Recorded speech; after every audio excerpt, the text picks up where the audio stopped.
إن الحمد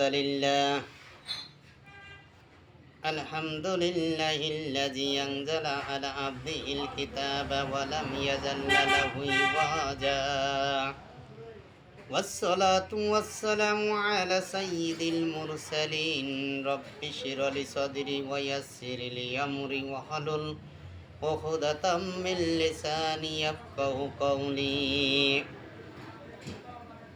اللهم إنا نستعينك ونستغفرك ونؤمن بك ونتوكل عليك।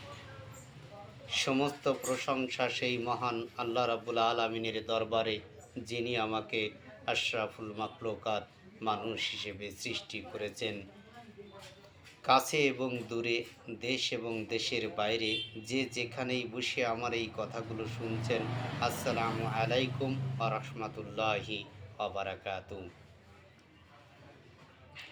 আমাদের প্রত্যেকটা মানুষের জন্য বিদ্যা অর্জন করা ফরজ। ফরজ শব্দের আরও একটা বাংলা আছে, বাধ্যতামূলক।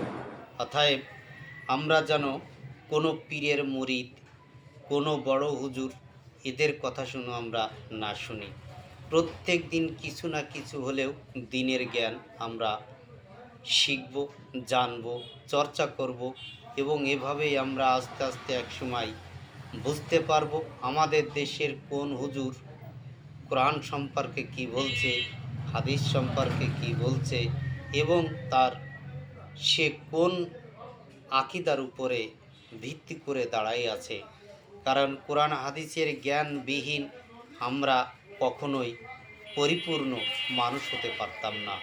কোরআন হাদিসের যারা বলে যে এই সমাজের প্রত্যেকটা মানুষের কোরআন হাদিস শেখার দরকার নেই, এরা হলো সুবিধাবাদী লোক, এরা হলো প্রচুর সুবিধাবাদী লোক। এদের সম্পর্কে সচেতন থাকবেন। ওয়া আখিরি দাওয়ানা আলহামদুলিল্লাহি রাব্বিল আলামিন। আসসালামু আলাইকুম ওয়া রাহমাতুল্লাহি ওয়া বারাকাতুহু।